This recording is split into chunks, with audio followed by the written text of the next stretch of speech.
Legislative IQ.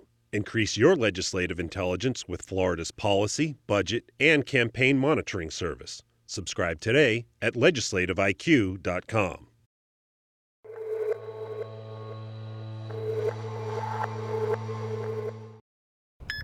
As ride-sharing companies like Uber and Lyft become more popular and more people turn their personal vehicles into moneymakers, the calls for regulation continue. Yes. State Representative Matt Gaetz's bill cleared its first House committee Wednesday. The proposal would impose rules on the app-based services. No one is going to be debating whether or not we're going to be authorizing Uber and Lyft 3 years from now. So it's a question of whether or not we do this year or whether we do it next year.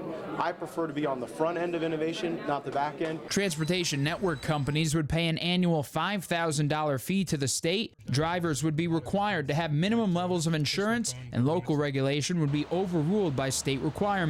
The bill died late at the end of last year's legislative session, and the Senate has yet to get on board for 2016. As our session progresses, my hopes are that the Senate's views on ride sharing and companies like Uber and Lyft can be melded into some of the important preemption elements that we have in the House. Taxi companies have been begging for regulation for their fiercest competition. When you have a cab company paying over $100,000 in fees, and you have Uber, who statewide wants to pay $5,000 with thousands of cars on the road, I think there's something wrong there. The bill's sponsor said he would support an amendment that would help deregulate the cab industry, but he hasn't seen one yet. Reporting in Tallahassee, I'm Matt Gelka.